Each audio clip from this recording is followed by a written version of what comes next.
Welcome and ਸਤਿ ਸ਼੍ਰੀ ਅਕਾਲ। Programme ਉਡਾਰੀ ਵਿਦੇਸ਼ਾਂ ਨੂੰ ਤੁਸੀਂ ਦੇਖ ਰਹੇ ਹੋ। ਜਿਵੇਂ ਕਿ ਹਰ ਵਾਰ ਵੀਜ਼ਾ ਐਕਸਪਰਟ ਦੇ ਨਾਲ ਤੁਹਾਡੀ ਮੁਲਾਕਾਤ ਇਸ ਪ੍ਰੋਗਰਾਮ ਦੇ ਵਿੱਚ ਕਰਵਾਈ ਜਾਂਦੀ ਹੈ। ਬਹੁਤ ਸਾਰੇ ਸਟੂਡੈਂਟ ਜੋ ਵਿਦੇਸ਼ ਜਾਣ ਦੇ ਚਾਹਵਾਨ ਨੇ, ਕਈ ਚੀਜ਼ਾਂ ਨੂੰ ਲੈ ਕੇ ਕਨਫਿਊਜ਼ ਰਹਿੰਦੇ ਨੇ। ਕਿਸ ਕੰਟਰੀ ਜਾਇਆ ਜਾਵੇ, ਕਿਸ ਤਰੀਕੇ ਦੇ ਨਾਲ ਜਾਇਆ ਜਾਵੇ, ਕਿਸ ਤਰੀਕੇ ਦੀ ਉਹਨਾਂ ਦੀ ਪ੍ਰੋਫਾਈਲ ਹੋਣੀ ਚਾਹੀਦੀ ਹੈ।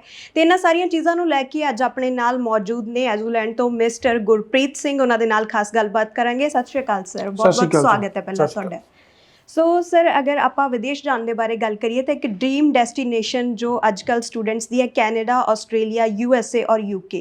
ਸਭ ਤੋਂ ਪਹਿਲਾਂ ਤਾਂ ਮੈਂ ਇਹ ਪੁੱਛਣਾ ਚਾਹੂੰਗੀ, ਇਹਨਾਂ 4 ਕੰਟਰੀਆਂ ਦੇ ਵਿੱਚੋਂ ਅਗਰ ਸਟੂਡੈਂਟਸ ਨੂੰ ਇੱਕ ਕੰਟਰੀ ਕੋਈ ਚੂਜ਼ ਕਰਨੀ ਪਵੇ ਤਾਂ ਕਿਹੜੀ ਬੈਟਰ ਹੈ ਸਟੂਡੈਂਟਸ ਦੇ ਲਈ? ਬੇਸਿਕਲੀ ਦੇਖੋ, ਸਟੂਡੈਂਟ ਨੂੰ ਹਮੇਸ਼ਾ ਜਿਹੜੀ ਕੰਟਰੀ ਚੂਜ਼ ਕਰਨੀ ਚਾਹੀਦੀ ਹੈ according to their academics, according the background, ਕੀ ਉਹਨਾਂ ਦੀ ਬੈਕਗਰਾਊਂਡ ਹੈਗੀ ਹੈ ਉਸ ਹਿਸਾਬ ਨਾਲ ਕਰਨੀ ਚਾਹੀਦੀ ਹੈ। ਹਮੇਸ਼ਾ ਇਹ ਚੂਜ਼ ਨਹੀਂ ਕਰਨਾ ਚਾਹੀਦਾ, ਰਿਜਿਡ ਨਹੀਂ ਹੋਣਾ ਚਾਹੀਦਾ ਕਿ ਮੈਂ ਸਿਰਫ ਆਸਟ੍ਰੇਲੀਆ ਹੀ ਜਾਣਾ ਚਾਹੁੰਦਾ ਜਾਂ ਮੈਂ ਸਿਰਫ US ਹੀ ਜਾਣਾ ਚਾਹੁੰਦਾ। ਮਾਈਟ ਵੀ ਤੁਹਾਡੀ ਪ੍ਰੋਫਾਈਲ ਐਲੀਜੀਬਲ ਨਾ ਹੋਵੇ for that particular country, but ਜੇ ਤੁਸੀਂ ਇਸ ਹਿਸਾਬ ਨਾਲ ਚੱਲੋਗੇ ਕਿ ਜੋ ਤੁਹਾਡਾ ਇੱਕ ਐਜੂਕੇਸ਼ਨ ਹੈ, ਜੋ ਤੁਹਾਡੀ ਇੰਗਲਿਸ਼ ਪ੍ਰੋਫੀਸ਼ੀਐਂਸੀ ਹੈ, ਜੋ ਤੁਹਾਡੇ ਕੋਲ ਐਕਸਪੀਰੀਅੰਸ ਹੈ ਔਰ ਤੁਹਾਡੀ ਪੋਕਟ ਕਿੰਨੀ ਮਨੀ ਸਪੈਂਡ ਕਰਨ ਨੂੰ ਅਲਾਓ ਕਰ ਰਹੀ ਹੈ, ਇਹਨਾਂ ਚਾਰਾਂ ਚੀਜ਼ਾਂ ਨੂੰ ਤੁਸੀਂ ਲੈ ਕੇ ਚੱਲੋਗੇ ਤਾਂ ਡੈਫੀਨੇਟਲੀ ਕਾਮਯਾਬ ਹੋ ਜਾਓਗੇ ਵੀਜ਼ਾ ਲੈਣ ਦੇ ਵਿੱਚ। ਨਹੀਂ ਤਾਂ ਕਈ ਵਾਰ ਰਿਫਿਊਜ਼ਲ ਦਾ ਸਾਹਮਣਾ ਕਰਨਾ ਪੈਂਦਾ ਬੱਚਿਆਂ ਨੂੰ। ਜੀ, ਸੋ ਸਭ ਤੋਂ ਪਹਿਲਾਂ ਸਰ ਅਗਰ ਆਪਾਂ USA ਦੇ ਬਾਰੇ ਗੱਲ ਕਰੀਏ ਤਾਂ USA ਦਾ ਐਲੀਜੀਬਿਲਿਟੀ ਕ੍ਰਾਈਟੇਰੀਆ ਕੀ ਹੈ ਇਸ ਟਾਈਮ? ਬੈਂਡਸ ਕਿੰਨੇ ਚਾਹੀਦੇ ਆ ਜਾਂ ਕੁਝ ਵੀ ਉੱਥੇ ਪਹੁੰਚਣ ਦੇ ਲਈ ਸਟੂਡੈਂਟਸ ਨੂੰ? ਬਿਲਕੁਲ, US ਦੇ ਵਿੱਚ ਜਿਹੜਾ ਕ੍ਰਾਈਟੇਰੀਆ ਬੜਾ ਹੀ ਸਿੰਪਲੀਫਾਈਡ ਹੈਗਾ। US ਜਾਣ ਦੇ ਲਈ ਸਭ ਤੋਂ ਪਹਿਲਾਂ ਦੱਸ ਦਿੰਦਾ ਕਿ ਜਿਹੜੇ ਅਕੈਡਮਿਕ ਹੈ, ਮੰਨ ਲਓ ਤੁਸੀਂ 12 ਸਟੂਡੈਂਟ ਹੈਗੇ ਹੋ ਤੇ ਤੁਹਾਨੂੰ 50% ਅਕੈਡਮਿਕ ਚਾਹੀਦੇ ਆ ਓਵਰਆਲ।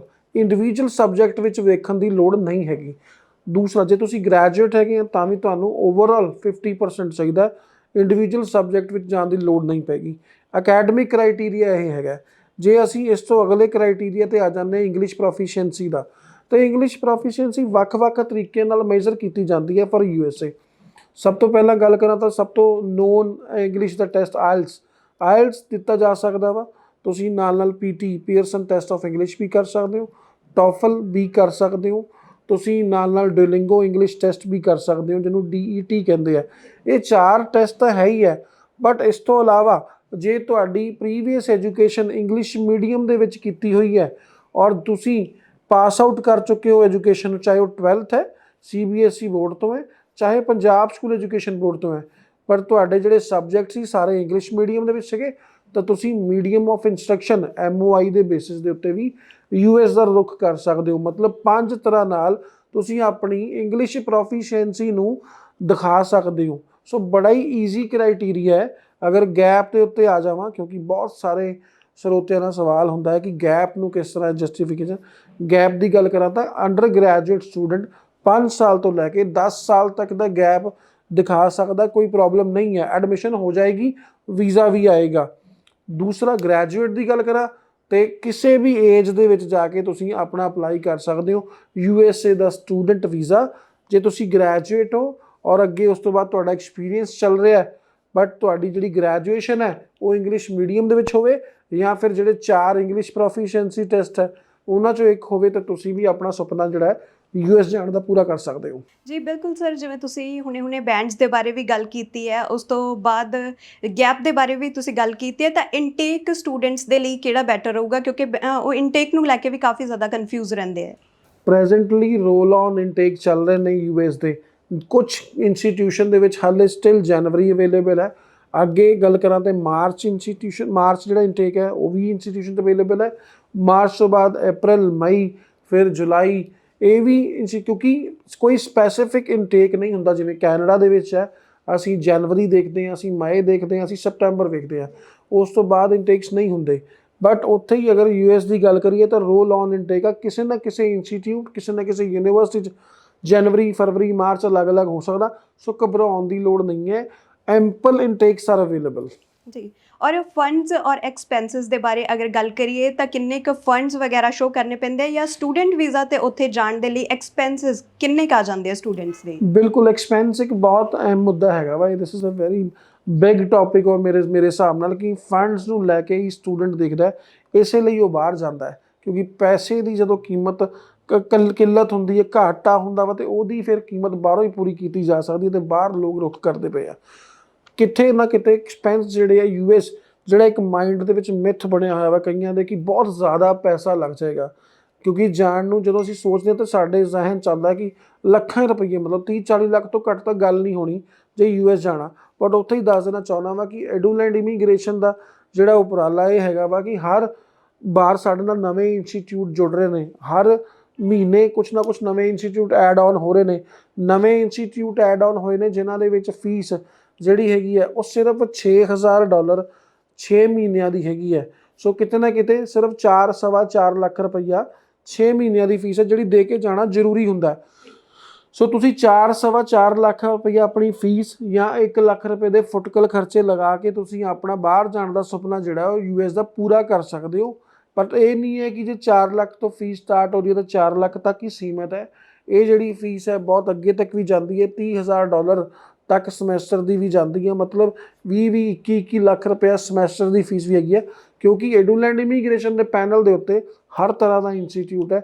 ਅੱਜ ਨਾਲੇ ਗੁੱਡ ਨਿਊਜ਼ ਦੱਸਣਾ ਚਾਹੁੰਦਾ, 2 ਹੋਰ ਨਵੇਂ ਕਾਲਜਸ ਐਡ ਹੋਏ ਨੇ ਐਡੂਲੈਂਡ ਇਮੀਗ੍ਰੇਸ਼ਨ ਦੇ ਪੈਨਲ ਦੇ ਉੱਤੇ। ਹੁਣ ਜਿਹੜਾ ਇਹ ਓਵਰਆਲ ਇੰਸਟੀਚਿਊਟ ਦਾ ਅੰਕੜਾ ਹੈਗਾ ਉਹ ਆਲਮੋਸਟ 250 ਨੂੰ ਪਾਰ ਕਰਨ ਵਾਲਾ ਵਾ। ਮਤਲਬ 225 ਇੰਸਟੀਟਿਊਸ਼ਨ ਸਾਡੇ ਪੈਨਲ ਦੇ ਉੱਤੇ ਹੈਗੇ ਨੇ ਜੇ ਤੁਸੀਂ US ਜਾਣ ਲਈ ਚਾਹਵਾਨ ਹੈਗੇ ਹੋ ਜੀ। ਸੋ ਸਭ ਤੋਂ ਵੱਡੀ ਚੀਜ਼ ਜੋ ਸਰ ਹੈਗੀ ਹੈ USA ਜਾਣ ਨੂੰ ਲੈ ਕੇ ਸਾਹਮਣੇ ਆਉਂਦੀ ਆ ਉਹ ਹੁੰਦੀ ਹੈ ਇੰਟਰਵਿਊਜ਼ ਨੂੰ ਲੈ ਕੇ ਸਟੂਡੈਂਟ ਕਾਫੀ ਜ਼ਿਆਦਾ ਡਰੇ ਰਹਿੰਦੇ ਕਿ ਕਿਸ ਤਰੀਕੇ ਦੇ ਸਵਾਲ ਪੁੱਛੇ ਜਾਂਦੇ ਆ, ਕਿਸ ਤਰੀਕੇ ਦੇ ਨਾਲ ਉਹਨਾਂ ਦੇ ਵੱਲੋਂ ਇਹਨਾਂ ਇੰਟਰਵਿਊਜ਼ ਨੂੰ ਕਲੀਅਰ ਕੀਤਾ ਜਾਊਗਾ।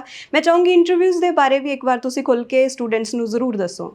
ਬਿਲਕੁਲ, ਇੰਟਰਵਿਊ ਇੱਕ ਇੰਪੋਰਟੈਂਟ ਪੁਆਇੰਟ ਹੈਗਾ, ਬਟ ਇਹਦਾ ਮਤਲਬ ਇਹ ਨਹੀਂ ਕਿ ਅਸੀਂ ਡਰ ਕੇ ਕਦਮ ਪਿੱਛੇ ਖਿੱਚ ਲਾਂਗੇ। ਇੰਟਰਵਿਊ ਲੈਣਾ ਉਹ ਇੱਕ ਸਿਸਟਮ ਹੈ। USA ਦਾ ਇੱਕ ਵੀਜ਼ਾ ਨੂੰ ਲੈਣ ਦੀ ਪ੍ਰਣਾਲੀ ਹੈ ਕਿ ਤੁਹਾਨੂੰ ਉਹ ਇੰਟਰਵਿਊ ਤੱਕ ਜਾਣ ਦਿੰਦਾ ਹੈ। ਤੁਸੀਂ ਦੇਖੋਗੇ ਕੋਈ ਪੋਲੀਟੀਸ਼ੀਅਨ, ਕੋਈ ਫਿਲਮ ਸਟਾਰ, ਕੋਈ ਵੀ ਹੋਵੇ, ਉਹ ਇੰਟਰਵਿਊ ਜ਼ਰੂਰ ਦੇਣੀ ਪੈਂਦੀ ਹੈ ਉਹਨਾਂ ਨੂੰ ਜੇ ਉਹਨਾਂ ਨੇ US ਦਾ ਵੀਜ਼ਾ ਹਾਸਲ ਕਰਨਾ। ਫਿਰ ਅਸੀਂ ਇੱਕ ਨੋਰਮਲ ਨਾਗਰਿਕ ਹੈਗੇ ਹਾਂ, ਮਤਲਬ ਅਸੀਂ ਸਟੂਡੈਂਟ ਹੈਗੇ ਹਾਂ, ਸਾਨੂੰ ਦੇਣਾ ਜਾਣਾ ਪੈਣਾ ਇੰਟਰਵਿਊ। ਅਸੀਂ ਟੂਰਿਸਟ ਲਈ ਵੀ ਜਾਈਏ ਤਾਂ ਵੀ ਇੰਟਰਵਿਊ ਦੇਣਾ ਪਏਗਾ। ਤੋ ਇਸ ਕਰਕੇ ਇੰਟਰਵਿਊ ਤੋਂ ਘਬਰਾਉਣ ਦੀ ਲੋੜ ਨਹੀਂ ਹੈ। ਬੜਾ ਹੀ ਬੇਸਿਕ ਕੁਐਸਚਨ ਔਰ ਸਿਰਫ 30 ਸੈਕਿੰਡ ਦਾ ਇੰਟਰਵਿਊ ਹੁੰਦਾ ਹੈ। ਸੋ ਬਿਲਕੁਲ ਵੀ ਘਬਰਾਉਣ ਦੀ ਲੋੜ ਨਹੀਂ ਹੈ। ਐਡੂਲੈਂਡ ਇਮੀਗ੍ਰੇਸ਼ਨ ਦੇ ਪੈਨਲ ਦੇ ਉੱਤੇ ਜੇ ਤੁਸੀਂ ਅਪਲਾਈ ਕਰਦੇ ਹੋ ਤੇ ਜਿਹੜੀ ਇੰਟਰਵਿਊ ਦੇ ਸੈਸ਼ਨਸ ਹੈ ਉਹ ਅਸੀਂ ਤਾਂ ਕਰਦੇ ਹਾਂ, ਅਸੀਂ ਤੁਹਾਡੀ ਤਿਆਰੀ ਕਰਾਵਾਂਗੇ। ਬਟ ਨਾਲ ਜਿਹੜੇ ਇੰਸਟੀਟਿਊਸ਼ਨ ਨੇ ਜਿੱਥੇ ਤੁਹਾਡੀ ਐਡਮਿਸ਼ਨ ਹੋਏਗੀ ਉਹ ਵੀ ਤੁਹਾਡੇ ਮੌਕ ਇੰਟਰਵਿਊਜ਼ ਕਰਾਉਣਗੇ ਤਾਂ ਕਿ ਤੁਹਾਡਾ ਜਿਹੜਾ ਕੌਨਫੀਡੈਂਸ ਹੈ ਉਹ ਬੂਸਟ ਅਪ ਰਵੇ ਔਰ ਤੁਹਾਨੂੰ ਜਿਹੜਾ ਵੀਜ਼ਾ ਲੈਣ ਦੇ ਵਿੱਚ ਕੋਈ ਦਿੱਕਤ ਨਾ ਆਵੇ। ਇਟਸ ਜਸਟ 30 ਸੈਕਿੰਡ ਇੰਟਰਵਿਊ ਔਰ ਵੱਧ ਤੋਂ ਵੱਧ 1 ਮਿੰਟ ਲੱਗ ਸਕਦਾ ਹੈ। ਉਸ 30 ਸੈਕਿੰਡ ਔਰ 1 ਮਿੰਟ ਲਈ ਅਸੀਂ ਤੁਹਾਡੀ ਜਿਹੜੀ ਤਿਆਰੀ ਹੈ ਉਹ 10-15 ਦਿਨ ਜਾਂ ਇਸ ਤੋਂ ਵੀ ਜ਼ਿਆਦਾ ਦੀ ਕਰਾਉਂਦੇ ਹਾਂ according to the student capability. ਕਈ ਸਟੂਡੈਂਟ ਉਹਦੇ 10 ਦਿਨ ਦੇ ਵਿੱਚ ਹੀ ਸਿੱਖ ਜਾਂਦੇ ਨੇ, ਕਈਆਂ ਨੂੰ 20-25 ਦਿਨ ਵੀ ਲੱਗਦੇ ਨੇ। ਸੋ ਅਸੀਂ ਉਸ ਹਿਸਾਬ ਨਾਲ ਚੱਲਦੇ ਹਾਂ ਕਿਉਂਕਿ ਕੋਈ ਕੰਪਰੋਮਾਈਜ਼ ਨਹੀਂ ਹੈਗਾ ਇੰਸਟੀਟਿਊਟ ਦੇ ਵਿੱਚ ਸਾਡੇ ਕਿ ਇੰਟਰਵਿਊ ਦੇ ਵਿੱਚ ਕੋਈ ਕੰਪਰੋਮਾਈਜ਼ ਕੀਤਾ ਜਾਵੇ, ਕਿਉਂਕਿ ਇੰਟਰਵਿਊ ਇਜ਼ ਬੇਸਡ, ਉਹਦਾ ਬੇਸ ਹੈ US ਦਾ ਵੀਜ਼ਾ ਲੈਣ ਲਈ। ਸੋ ਅਸੀਂ ਬਿਲਕੁਲ ਤੁਹਾਡੇ ਨਾਲ ਤਿਆਰ ਖੜੇ ਹਾਂ ਔਰ ਇੰਟਰਵਿਊ ਦੀ ਸਾਰੀ ਜ਼ਿੰਮੇਵਾਰੀ ਸਾਡੀ ਹੈਗੀ ਹੈ। ਸੋ ਜਿੱਦਾਂ ਕਿ ਸਰ ਨੇ ਕਿਹਾ ਕਿ ਐਡੂਲੈਂਡ ਦੇ ਵੱਲੋਂ ਖੁਦ ਵੀ ਇੰਟਰਵਿਊ ਦੀ ਤਿਆਰੀ ਕਰਵਾਈ ਜਾਂਦੀ ਹੈ ਅਗਰ ਤੁਸੀਂ ਇੱਥੋਂ ਵੀ ਆਪਣਾ ਜੋ ਵੀਜ਼ਾ ਅਪਲਾਈ ਕਰਦੇ ਹੋ। ਸੋ ਇਸ ਤੋਂ ਇਲਾਵਾ ਹੋਰ ਵੀ ਕੋਈ ਸਵਾਲ ਅਗਰ ਤੁਹਾਡੇ ਜ਼ਿਹਨ ਦੇ ਵਿੱਚ ਆ ਰਿਹਾ, ਹੋਰ ਵੀ ਕਈ ਚੀਜ਼ਾਂ ਦੇ ਬਾਰੇ ਅਗਰ ਤੁਹਾਡੇ ਕੁਆਇਰੀਜ਼ ਹੈ, ਕੋਈ ਸੋਲਵ ਕਰਨਾ ਚਾਹੁੰਦੇ ਆ ਜਾਂ ਫਿਰ ਕੋਈ ਵੀ ਜਾਣਕਾਰੀ ਲੈਣਾ ਚਾਹੁੰਦੇ ਹੋ ਤਾਂ ਤੁਸੀਂ ਇਹਨਾਂ ਦੇ ਹੈੱਡ ਆਫਿਸ ਆ ਕੇ ਵਿਜ਼ਿਟ ਕਰ ਸਕਦੇ ਹੋ। ਚੰਡੀਗੜ੍ਹ ਸੈਕਟਰ 40 ਦੇ ਵਿੱਚ ਇਹਨਾਂ ਦਾ ਆਫਿਸ ਆ, ਉੱਥੇ ਆ ਕੇ ਤੁਸੀਂ ਵਿਜ਼ਿਟ ਕਰ ਸਕਦੇ ਹੋ। ਟੀਮ ਦੇ ਨਾਲ ਗੱਲਬਾਤ ਕਰੋ ਤਾਂ ਤੁਹਾਡੀਆਂ ਸਾਰੀਆਂ ਕੁਆਇਰੀਜ਼ ਜੋ ਆ ਉਹਨਾਂ ਨੂੰ ਸੋਲਵ ਕੀਤਾ ਜਾਵੇਗਾ। ਹਰ ਇੱਕ ਗੱਲ ਦੀ ਜਾਣਕਾਰੀ ਤੁਹਾਨੂੰ ਪ੍ਰੋਪਰ ਤਰੀਕੇ ਨਾਲ ਦਿੱਤੀ ਜਾਵੇਗੀ। ਅਦਰਵਾਈਜ਼ ਆਪਣੀ ਸਕਰੀਨ ਤੇ ਨੰਬਰ ਫਲੈਸ਼ ਹੋ ਰਿਹਾ ਹੈ, ਤੁਸੀਂ ਨੰਬਰ ਨੋਟ ਕਰੋ ਤੇ ਇਹਨਾਂ ਨੂੰ ਕਿਸੇ ਵੀ ਵੇਲੇ ਕਾਲ ਕਰ ਸਕਦੇ ਹੋ। ਔਰ ਸਰ ਇੱਕ ਚੀਜ਼ ਹੋਰ ਹਮੇਸ਼ਾ ਤੁਹਾਡੇ ਵੱਲੋਂ ਕਿਹਾ ਜਾਂਦਾ ਹੈ ਕਿ USA ਦੇ ਲਈ ਇੱਕੋ ਇੱਕ ਭਰੋਸੇਮੰਦ ਕੰਪਨੀ ਐਡੂਲੈਂਡ। ਤਾਂ ਕੀ ਖਾਸੀਅਤ ਹੈ ਇਹਦੇ ਵਿੱਚ ਮੈਂ ਜਾਣਨਾ ਚਾਹੂੰਗੀ ਕਿ ਸਟੂਡੈਂਟ ਤੁਹਾਨੂੰ ਅਪਰੋਚ ਕਰਨ। ਬਿਲਕੁਲ, ਇੱਕ ਤਾਂ ਸਭ ਤੋਂ ਪਹਿਲਾਂ ਦੇਖੋ ਸਾਡੇ ਵੱਲੋਂ ਇਹੀ ਚੀਜ਼ ਹੈ ਕਿ ਟਰਾਂਸਪੇਰੈਂਟ ਡੀਲ ਹੋਣੀ ਚਾਹੀਦੀ ਹੈ। ਸਟੂਡੈਂਟ ਨੂੰ ਟਰਾਂਸਪੇਰੈਂਸੀ ਨਾਲ ਪਤਾ ਹੋਣਾ ਚਾਹੀਦਾ ਕਿ ਉਹਨੂੰ ਕੀ ਪ੍ਰੋਡਕਟ ਮਿਲ ਰਿਹਾ। ਮੈਂ ਸੁਣਦਾ ਰਹਿੰਦਾ ਹਾਂ ਆਏ ਦੌਰ ਦੇ ਵਿੱਚ ਸਟੂਡੈਂਟ ਕਹਿੰਦੇ ਅਸੀਂ ਅਪਲਾਈ ਕੀਤਾ ਸੀ ਪਰ ਸਾਨੂੰ ਨਹੀਂ ਪਤਾ ਸਾਡਾ ਇੰਸਟੀਟਿਊਟ ਕਿਹੜਾ ਵਾ, ਸਾਨੂੰ ਨਹੀਂ ਪਤਾ ਉਹਦੀ ਫੀਸ ਕਿੰਨੀ ਹੈ। ਕਾफ़ੀ ਚੀਜ਼ਾਂ ਸਟੂਡੈਂਟ ਨੂੰ ਪਤਾ ਹੀ ਨਹੀਂ ਹੁੰਦੀਆਂ। ਬਟ ਕਦੀ ਵੀ ਤੁਸੀਂ ਸਾਡੇ ਸਟੂਡੈਂਟ ਨਾਲ ਗੱਲ ਕਰਕੇ ਦੇਖਣਾ, ਜਦੋਂ ਤੁਸੀਂ ਗੱਲ ਕਰੋਗੇ ਉਹਨੂੰ ਸਭ ਪਤਾ ਹੋਏਗਾ ਕਿ ਉਹਦੇ ਕਿੰਨੇ ਇੰਸਟੀਟਿਊਸ਼ਨ ਦੇ ਵਿੱਚ ਅਪਲਾਈ ਹੋਇਆ, ਉਹਨਾਂ ਦਾ ਨਾਮ ਕੀ ਹੈ, ਉਹਨਾਂ ਦੇ ਵਿੱਚ ਪ੍ਰੋਗਰਾਮ ਕੀ ਹੈ, ਉਹਨਾਂ ਦੀ I-20 ਫੀਸ ਕੀ ਲੱਗੀ ਹੈ, ਉਹਨਾਂ ਦੀ ਐਪਲੀਕੇਸ਼ਨ ਫੀਸ ਕੀ ਲੱਗੀ ਹੈ, ਉਹਨਾਂ ਦਾ ਪ੍ਰੋਸੈਸ ਕਿੱਥੇ ਚੱਲਦਾ ਪਿਆ। ਇਸੇ ਕਰਕੇ ਕਹਿਣਾ ਵਾ ਜਦੋਂ ਅਸੀਂ ਟਰਾਂਸਪੇਰੈਂਟ ਡੀਲ ਕਰਦੇ ਹਾਂ, ਮੇਰੇ ਸਾਫ਼ ਇੰਸਟਰਕਸ਼ਨ ਹੈਗੇ ਨੇ ਮੇਰੇ ਇੰਪਲੋਈਜ਼ ਨੂੰ ਵੀ ਕਿ ਅਸੀਂ ਸਿਰਫ ਉਹੀ ਕੇਸ ਲਵਾਂਗੇ ਜਿਹਦੇ ਵਿੱਚ ਸਾਨੂੰ ਪਤਾ ਹੈ ਕਿ ਇਹਦਾ ਵੀਜ਼ਾ ਆ ਸਕਦਾ, ਕਿਉਂਕਿ ਇੱਕ ਕੰਸਲਟੈਂਟ ਨੂੰ ਜ਼ਰੂਰ ਪਤਾ ਹੁੰਦਾ ਵਾ ਕਿ ਇਸ ਕੈਂਡੀਡੇਟ ਦਾ ਵੀਜ਼ਾ ਦੇ ਚਾਂਸਸ ਕਿੰਨੇ ਨੇ। ਤਾਂ ਅਸੀਂ ਉਸ ਹਿਸਾਬ ਨਾਲ ਹੀ ਕੇਸ ਚੱਕਣਾ ਵਾ। ਮੈਂ ਦੇਖਦਾ ਵਾਂ ਕਿ ਮੈਂ ਐਕਸਪੀਰੀਅੰਸ ਆ ਮੇਰਾ ਇਸ ਤਰ੍ਹਾਂ ਦਾ ਕਿ ਮੈਂ ਦੇਖਿਆ ਵਾ ਬਹੁਤ ਜ਼ਿਆਦਾ ਕਿ ਮਾਰਕੀਟ ਦੇ ਵਿੱਚ ਜਿਹੜਾ ਇਸ ਬਿਜ਼ਨਸ ਨੂੰ ਕਿਸ ਤਰ੍ਹਾਂ ਲਿਆ ਜਾਂਦਾ ਵਾ। ਹਰ EMPLOYE ਦੇ ਇਨਸੈਂਟਿਵ ਪਲਾਨ ਹੁੰਦਾ ਵਾ, ਇਹ ਮੈਂ ਜਗ ਜ਼ਾਹਰ ਕਰਦਾ। ਹਰ ਇਨਸੈਂਟਿਵ ਪਲਾਨ ਹੁੰਦਾ ਵਾ EMPLOYE ਦਾ ਕਿ ਮੰਥਲੀ ਔਰ ਰੈਵਨਿਊ ਕਿੰਨਾ ਇਕੱਠਾ ਕਰਕੇ ਦਿੰਦਾ ਹੈ। ਪਰ ਮੇਰੇ ਕੋਲ ਇਨਸੈਂਟਿਵ ਪਲਾਨ ਮੇਰਾ ਵੀ ਹੈਗਾ, ਮੈਂ ਵੀ ਦਿੰਦਾ ਆਪਣੇ ਬੱਚਿਆਂ ਨੂੰ ਇਨਸੈਂਟਿਵ, ਬਟ ਵੀਜ਼ਾ ਦੇ ਉੱਤੇ ਕਿ ਜਿਹਦਾ ਵੀਜ਼ਾ ਆਏਗਾ ਉਹਦਾ ਇਨਸੈਂਟਿਵ ਤੁਹਾਡੇ ਨਾਲ ਸ਼ੇਅਰ ਕੀਤਾ ਜਾਏਗਾ, ਉਹਦੇ ਤੁਹਾਨੂੰ ਬੈਨੀਫਿਟ ਦਿੱਤਾ ਜਾਏਗਾ ਵੀਜ਼ਾ 'ਤੇ, ਤਾਂ ਕਿ ਕੰਸਨਟ੍ਰੇਸ਼ਨ ਸਿਰਫ ਵੀਜ਼ਾ ਹੋਣੀ ਚਾਹੀਦੀ ਹੈ, ਅਪਲਾਈ ਨਹੀਂ। ਅਪਲਾਈ ਉਹ ਸਟੂਡੈਂਟ ਵੀ ਕਰਦਾ ਵਾ ਅੱਜ ਜਿਹੜਾ ਰਿਫਿਊਜ਼ ਹੋ ਜਾਂਦਾ ਮਾਰਕੀਟ 'ਚ। ਅਪਲਾਈ ਉਹਨੇ ਵੀ ਕੀਤਾ ਹੁੰਦਾ, ਫੀਸਾਂ ਉਹਨੇ ਵੀ ਭਰੀਆਂ ਹੁੰਦੀਆਂ, ਪੈਸੇ ਉਹਨੇ ਵੀ ਲਾਏ ਹੁੰਦੇ ਨੇ, ਉਹਨੇ ਵੀ ਆਇਲਟਸ ਕੀਤਾ ਹੁੰਦਾ ਜਿਹੜਾ ਰਿਫਿਊਜ਼ ਹੋ ਜਾਂਦਾ ਵਾ। ਬਟ ਉਹ ਕਿਉਂ ਰਿਫਿਊਜ਼ ਹੁੰਦਾ ਵਾ, ਕੋਈ ਕਾਰਨ ਲੱਭਣ ਦੀ ਕੋਸ਼ਿਸ਼ ਨਹੀਂ ਕਰਦਾ। ਸੋ ਮੈਂ ਇਸੇ ਚੀਜ਼ ਦੇ ਉੱਤੇ ਵਚਨਬੱਧ ਹੈਗਾ ਵਾਂ। ਇਸੇ ਲਈ ਕਹਿੰਦਾ ਕਿ ਐਡੂਲੈਂਡ ਇੱਕ ਭਰੋਸੇਮੰਦ ਕੰਪਨੀ ਹੈ, ਤੁਸੀਂ ਭਰੋਸਾ ਕਰ ਸਕਦੇ ਹੋ ਕਿ ਤੁਹਾਡੇ ਨਾਲ ਕੋਈ ਵੀ ਧੱਕਾ ਨਹੀਂ ਹੋਏਗਾ, ਤੁਹਾਨੂੰ ਜੈਨੂਅਨ ਚੀਜ਼ ਦਿੱਤੀ ਜਾਏਗੀ, ਇਨਟੇਕ 'ਚ ਫੇਰ ਬਦਲ ਨਹੀਂ ਹੋਏਗਾ। ਜੇ ਤੁਹਾਨੂੰ ਕਿਹਾ ਤਾਂ ਜਨਵਰੀ ਤੇ ਜਨਵਰੀ ਹੀ ਮਿਲੇਗਾ। ਇਹ ਸਾਰੀਆਂ ਚੀਜ਼ਾਂ ਦੀ ਟਰਾਂਸਪੇਰੈਂਸੀ ਕਰਕੇ ਹੀ ਮੈਂ ਸਟੂਡੈਂਟ ਨੂੰ ਕਹਿੰਦਾ ਵਾਂ ਕਿ ਐਡੂਲੈਂਡ ਤੇ ਤੁਸੀਂ ਭਰੋਸਾ ਕਰ ਸਕਦੇ ਹੋ। ਪੇਰੈਂਟਸ ਨੂੰ ਵੀ ਇਹੀ ਕਹਿਣਾ ਚਾਹੁੰਦਾ ਵਾਂ ਕਿ ਤੁਹਾਡਾ ਜਿਹੜਾ ਮਿਹਨਤ ਦਾ ਪੈਸਾ ਆ, ਹਾਰਡ ਅਰਨ ਮਨੀ ਹੈਗੀ ਹੈ, ਬਹੁਤ ਮੁਸ਼ਕਿਲ ਨਾਲ ਕਮਾਈ ਹੈ, ਉਹ ਵਿਅਰਥ ਨਹੀਂ ਹੋਊਗੀ। ਤੁਹਾਨੂੰ ਕਦੇ ਵੀ ਇਹ ਨਹੀਂ ਕਹਿਣਾ ਪਏਗਾ ਕਿ ਐਡੂਲੈਂਡ ਇਮੀਗ੍ਰੇਸ਼ਨ ਕਰਕੇ ਸਾਡਾ 1 ਰੁਪਈਆ ਵੀ ਕਿਤੇ ਖਰਾਬ ਹੋਇਆ ਹੈ। ਜੀ, ਸੋ ਜਿਵੇਂ ਤੁਸੀਂ ਮਿਹਨਤ ਦੀ ਕਮਾਈ ਦੀ ਗੱਲ ਕੀਤੀ ਹੈ ਸਰ, ਇੱਥੇ ਮੈਂ ਇੱਕ ਚੀਜ਼ ਪੈਕੇਜ ਦੇ ਬਾਰੇ ਜ਼ਰੂਰ ਗੱਲ ਕਰਨਾ ਚਾਹੂੰਗੀ। ਬਹੁਤ ਸਾਰੇ ਏਜੰਟ ਦੇ ਵੱਲੋਂ ਪੈਕੇਜ ਵੀ ਕੀਤੇ ਜਾਂਦੇ ਆ ਕਿ ਵੀਜ਼ਾ ਆਉਣ ਤੋਂ ਬਾਅਦ ਸਾਰੀ ਫੀਸ ਲਈ ਜਾਊਗੀ, ਜੋ ਵੀ ਉਹਨਾਂ ਦੀ ਫੀਸ ਬਣਦੀ ਹੈ। ਤੁਹਾਡੇ ਵੱਲੋਂ ਵੀ ਕੋਈ ਪੈਕੇਜ ਕੀਤੇ ਜਾਂਦੇ ਆ? ਅਗਰ ਸਟੂਡੈਂਟ ਪੈਕੇਜ ਦੇ ਉੱਪਰ ਆਪਣਾ ਵੀਜ਼ਾ ਅਪਲਾਈ ਕਰਦੇ ਆ, ਉਹਦੇ ਕੀ ਬੈਨੀਫਿਟਸ ਹੈ ਜਾਂ ਫਿਰ ਕੀ ਨੁਕਸਾਨ ਹੈ? ਬੇਸਿਕਲੀ ਅਸੀਂ ਪੈਕੇਜ ਵਿੱਚ ਡੀਲ ਨਹੀਂ ਕਰਦੇ, ਤੇ ਪੈਕੇਜ ਵਿੱਚ ਕਿਉਂਕਿ ਮੇਰਾ ਜ਼ਮੀਰ ਨਹੀਂ ਮੰਨਦਾ ਕਿ 7 ਲੱਖ ਵਾਲੀ ਚੀਜ਼ 15 ਲੱਖ 'ਚ ਕਿੱਦਾਂ ਵੇਚਾਂ। ਪਹਿਲਾਂ ਤਾਂ ਮੈਂ ਆਪਣੇ ਆਪ ਨੂੰ ਹੀ ਨਹੀਂ ਸਮਝਾ ਪਾਉਂਦਾ ਕਿ ਮੈਂ 7 ਲੱਖ ਵਾਲੀ ਚੀਜ਼ 15 ਲੱਖ 'ਚ ਕਿਵੇਂ ਵੇਚ ਦੇਵਾਂ, ਕਿਉਂਕਿ ਪੈਕੇਜ ਵਿੱਚ ਇਹੀ ਚੀਜ਼ ਮਿਲਦੀ ਹੈ ਜਿਹੜੀ ਚੀਜ਼ ਦਾ ਸਿਰਫ ਵੈਲਿਊ 7-8 ਲੱਖ ਰੁਪਈਆ ਵਾ, ਉਹਦੇ ਲਈ ਸਟੂਡੈਂਟ 15-15 20-20 ਲੱਖ ਦਿੰਦੇ ਹੋਏ ਮੈਂ ਖੁਦ ਦੇਖੇ ਹੈ।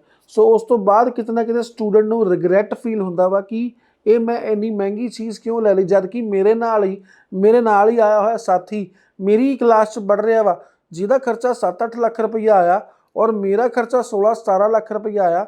ਉਦੋਂ ਨੂੰ ਇਹ ਗੱਲ ਸਮਝ ਆਉਂਦੀ ਹੈ। ਸੋ ਬਟ ਅਸੀਂ ਉਹਦੇ ਵਿੱਚ ਨਹੀਂ ਜਾਣਾ ਚਾਹੁੰਦੇ, ਪੈਕੇਜ ਡੀਲ ਨਹੀਂ ਕਰਾਂਗੇ, ਟਰਾਂਸਪੇਰੈਂਟ ਡੀਲ ਕਰਾਂਗੇ। ਸਟੂਡੈਂਟ ਨੂੰ ਸਟੈਪ ਬਾਏ ਸਟੈਪ ਪਤਾ ਹੋਊਗਾ। ਮੈਂ ਤੁਹਾਨੂੰ ਦੱਸਿਆ ਸੀ ਹੁਣੇ ਪਹਿਲਾਂ ਵੀ ਕਿ ਸਟੂਡੈਂਟ ਆਉਂਦੇ ਉਹਨਾਂ ਨੂੰ ਪਤਾ ਹੀ ਨਹੀਂ ਹੁੰਦਾ ਕਿਹੜਾ ਕਾਲਜ ਅਪਲਾਈ ਹੈ, ਕਿਹੜਾ ਕੋਰਸ ਅਪਲਾਈ ਹੈ, ਕਿਹੜੇ ਇਨਟੇਕ ਲਈ ਅਪਲਾਈ ਆ। ਉਹ ਪੈਕੇਜ ਦੇ ਸ਼ਿਕਾਰ ਹੀ ਨੇ, ਉਹ ਪੈਕੇਜ ਦੇ ਵਿੱਚ ਹੀ ਨੇ ਕਿ ਪੈਕੇਜ ਦੇ ਵਿੱਚ ਹੀ ਨਹੀਂ ਪਤਾ ਚੱਲਦਾ ਸਟੂਡੈਂਟਸ ਨੂੰ ਕਿ ਕਿਸ ਤਰ੍ਹਾਂ ਉਹ ਕਿਹੜੇ ਇਸ ਟਾਈਮ ਪੜਾਅ 'ਤੇ ਖੜੇ ਹੋਏ ਨੇ, ਕਿ ਵੀਜ਼ਾ ਆਉਣ ਵਾਲਾ ਵਾ ਜਾਂ ਰਿਫਿਊਜ਼ ਹੋ ਗਿਆ, ਕੁਝ ਵੀ ਨਹੀਂ ਪਤਾ। ਸੋ ਇਸ ਕਰਕੇ ਉਸ ਤੋਂ ਮੇਰੀ ਦੂਰੀ ਹੈ।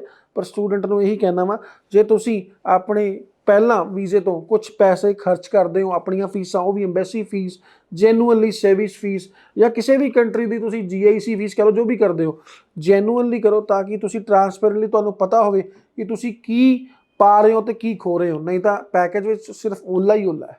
ਜੀ, ਸੋ ਇਸ ਤੋਂ ਬਾਅਦ ਅਗਰ ਆਪਾਂ ਕੈਨੇਡਾ ਦੇ ਬਾਰੇ ਗੱਲ ਕਰੀਏ ਸਰ, ਕੈਨੇਡਾ ਵੀ ਟਾਈਮ ਟੂ ਟਾਈਮ ਆਪਦੇ ਰੂਲਸ ਜੋ ਹੈ ਚੇਂਜ ਕਰਦਾ ਨਜ਼ਰ ਆ ਰਿਹਾ। ਹਾਲ ਹੀ ਦੇ ਵਿੱਚ ਉਹਨਾਂ ਦੇ ਵੱਲੋਂ ਬੈਂਡ ਰਿਕੁਆਇਰਮੈਂਟ ਜੋ ਸੀ ਉਹਨੂੰ ਵੀ ਚੇਂਜ ਕੀਤਾ ਗਿਆ ਸੀ। ਤਾਂ ਕੈਨੇਡਾ ਦੇ ਲਈ ਇਸ ਟਾਈਮ ਕੀ ਰਿਕੁਆਇਰਮੈਂਟਸ ਹੈ, ਚਾਹੇ ਉਹ ਗੈਪ ਨੂੰ ਲੈ ਕੇ ਹੈ, ਬੈਂਡਸ ਨੂੰ ਲੈ ਕੇ ਹੈ, ਜਾਂ ਫਿਰ ਕਾਲਜ ਵਗੈਰਾ ਜੋ ਵੀ? ਬਿਲਕੁਲ, ਇਹਦੇ ਵਿੱਚ ਕੈਨੇਡਾ ਦੇ ਵੱਲੋਂ ਬਹੁਤ ਵੱਡਾ ਅਪਡੇਟ ਹੈ। ਕੈਨੇਡਾ ਦੇ ਵਿੱਚ ਅਸੀਂ ਸਾਰੇ ਜਾਣਦੇ ਹਾਂ ਕਿ ਅੱਗੇ ਆਉਣ ਵਾਲੇ ਸਮੇਂ ਦੇ ਵਿੱਚ ਬਹੁਤ ਵਧੀਆ ਵੀਜ਼ਾ ਆ ਰਿਹਾ ਵਾ, ਉਹ ਵੀ 5.5 ਬੈਂਡ ਦੇ ਨਾਲ। ਇੱਕ ਵਿੱਚ ਜੇ 5.5 ਬੈਂਡ ਹੈਗੇ ਆ ਤਾਂ ਵੀ ਸਟੂਡੈਂਟ ਅਪਲਾਈ ਕਰ ਰਿਹਾ।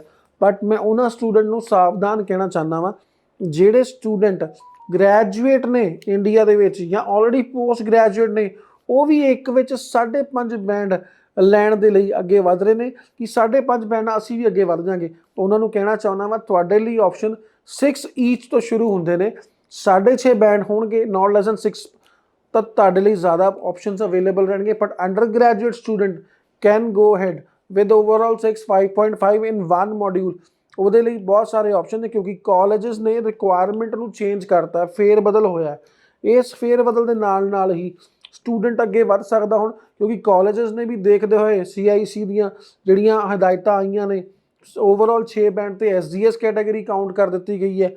ਤਾਂ ਉਹਨੂੰ ਦੇਖਦੇ ਹੋਏ ਉਹਨਾਂ ਨੇ ਵੀ ਆਪਣੇ ਜਿਹੜੇ ਆ ਰੂਲਸ ਐਂਡ ਰੈਗੂਲੇਸ਼ਨ ਬਦਲੇ ਹੈ, ਐਂਟਰੀ ਕ੍ਰਾਈਟੇਰੀਆ ਚੇਂਜ ਕੀਤਾ ਵਾ, ਜਿਹਦਾ ਬੈਨੀਫਿਟ ਆਉਣ ਵਾਲੇ ਸਮੇਂ ਦੇ ਵਿੱਚ ਇੰਟਰਨੈਸ਼ਨਲ ਸਟੂਡੈਂਟ ਨੂੰ ਜ਼ਰੂਰ ਹੋਣਾ ਹੈ। ਘਬਰਾਉਣ ਦੀ ਲੋੜ ਨਹੀਂ ਹੈ। ਪਰ ਇੱਕ ਚੀਜ਼ ਮੇਰੀ ਫਿਰ ਤੁਹਾਨੂੰ ਇਹ ਟਿਪ ਕਹਿ ਲਓ, ਇਹ ਤੁਹਾਨੂੰ ਮਤਲਬ ਤੁਸੀਂ ਵਾਰਨਿੰਗ ਕਹਿ ਲਓ ਕਿ ਤੁਸੀਂ ਧਿਆਨ ਰੱਖਣਾ ਪਲੀਜ਼, ਜੇ ਇੱਕ 'ਚ 5.5 ਫਾਈਲ ਲਾ ਰਹੇ ਹੋ, ਬਾਕੀ ਚੀਜ਼ਾਂ ਨੂੰ ਇਗਨੋਰ ਨਹੀਂ ਕਰਨਾ, SOP ਨੂੰ ਇਗਨੋਰ ਨਹੀਂ ਕਰਨਾ।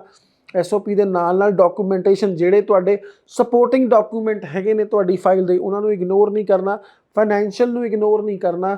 ਆਪਣੇ ਮਾਤਾ ਪਿਤਾ ਦੀ ITR ਰਿਟਰਨਸ ਨੂੰ ਲਗਾਉਣਾ ਦਾ ਇਗਨੋਰ ਨਹੀਂ ਕਰਨਾ। ਤੋ ਇਹ ਸਾਰੇ ਡਾਕੂਮੈਂਟ ਹੋਣਗੇ ਤਾਂ ਹੀ ਇੱਕ 'ਚ 5.5 ਨਾਲ ਵੀਜ਼ਾ ਆਏਗਾ। ਜੇ ਹਾਈ ਕਮਿਸ਼ਨ ਨੇ ਰਿਲੈਕਸ ਕੀਤਾ ਵਾ, ਇਹਦਾ ਮਤਲਬ ਇਹ ਨਹੀਂ ਕਿ ਅਸੀਂ ਬਿਨਾਂ ਡਾਕੂਮੈਂਟ ਤੋਂ ਵੀ ਅੱਗੇ ਵੱਧ ਜਾਵਾਂਗੇ। ਸੋ ਇਹ ਚੀਜ਼ ਦਾ ਧਿਆਨ ਰੱਖਣਾ ਹੈ। ਪਰ ਆਉਣ ਵਾਲੇ ਸਮੇਂ ਦੇ ਵਿੱਚ ਵੀਜ਼ਾ ਬਹੁਤ ਵੱਡੇ ਲੈਵਲ ਦੇ ਉੱਤੇ ਆਉਣ ਵਾਲਾ ਹੈ ਜੀ। ਸੋ ਅਗਰ ਕੈਨੇਡਾ ਦੇ ਆਪਾਂ ਫੰਡਸ ਔਰ ਐਕਸਪੈਂਸਸ ਦੇ ਬਾਰੇ ਗੱਲ ਕਰੀਏ ਤਾਂ ਸਰ ਕਿੰਨੇ ਕੁ ਫੰਡਸ ਜੋ ਹੈ ਸ਼ੋ ਕਰਨੇ ਪੈਂਦੇ, ਐਕਸਪੈਂਸਸ ਕਿੰਨੇ ਕੁ ਆ ਜਾਂਦੇ ਆ ਵੀਜ਼ਾ ਲੈਣ ਦੇ ਲਈ, ਔਰ ਜੋ ਫੰਡ ਆਪਾਂ ਸ਼ੋ ਕਰਦੇ ਆ ਉਹ ਪੁਰਾਣੇ ਫੰਡਸ ਹੋਣੇ ਚਾਹੀਦੇ ਆ ਜਾਂ ਨਵੇਂ ਫੰਡ ਵੀ ਸ਼ੋ ਕਰ ਸਕਦੇ ਆ? ਦੇਖੋ, ਕੈਨੇਡਾ ਦੇ ਵਿੱਚ ਇੱਕ ਸਿੰਪਲ ਸਿਸਟਮ ਹੈ। First of all student can apply for the offer letter. After receiving the offer letter, student has to pay 1 year tuition fees to fall under SDS category। ਜੇ ਤੁਸੀਂ SDS ਜਾਣਾ ਚਾਹੁੰਦੇ ਹੋ, ਸਾਲ ਦੀ ਫੀਸ ਭਰੋ, GIC ਖੁਲਾਓ ਆਪਣਾ, ICICI ਬੈਂਕ ਖੁਲਾਓ, ਨੋਵਾ ਸਕੋਸ਼ੀਆ ਖੁਲਾਓ, CIBC ਖੁਲਾਓ, ਜਿਹੜਾ ਤੁਹਾਨੂੰ ਚੰਗਾ ਲੱਗਦਾ ਉਸ ਬੈਂਕ ਦੇ ਵਿੱਚ ਆਪਣਾ GIC ਖਾਤਾ ਖੁਲਾਓ, ਜਿਹਦੇ 'ਚ $10,200 ਪਾਓ, ਜਿਹੜੇ ਕਿ ਅੱਜ ਦੀ ਡੇਟ ਦੇ ਵਿੱਚ 6.5 ਲੱਖ ਜਾਂ 6.5 ਲੱਖ ਤੱਕ ਬਣਦਾ ਹੈ।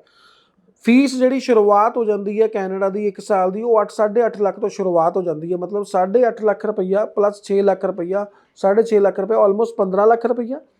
15 ਲੱਖ ਦੇ ਨਾਲ ਇਸ ਤੋਂ ਇਲਾਵਾ ਜਿਹੜੇ ਫੁਟਕਲ ਖਰਚੇ ਹੁੰਦੇ, ਤੁਸੀਂ ਮੈਡੀਕਲ ਕਰਾਉਂਦੇ ਹੋ 6-7 ਹਜ਼ਾਰ ਲੱਗਦਾ ਹੈ, ਤੁਸੀਂ ਐਮਬੈਸੀ ਫੀਸ ਭਰਦੇ ਹੋ $235, ਜਿਸ 'ਚੋਂ $85 ਤੁਹਾਡੀ ਬਾਇਓਮੈਟ੍ਰਿਕ ਚਾਰਜਸ ਹੁੰਦੇ ਔਰ $150 ਜਿਹੜੇ ਤੁਹਾਡੀ ਹੈ ਉਹ ਐਮਬੈਸੀ ਫੀਸ ਹੁੰਦੀ ਹੈ। ਇਹ ਸਾਰੇ ਪੇ ਕਰਨ ਤੋਂ ਬਾਅਦ, SOP ਲਗਾਉਣ ਤੋਂ ਬਾਅਦ, ਡਾਕੂਮੈਂਟੇਸ਼ਨ ਕਰਨ ਤੋਂ ਬਾਅਦ ਫਾਈਨੈਂਸ਼ੀਅਲ ਤੇ ਆਉਣਾ।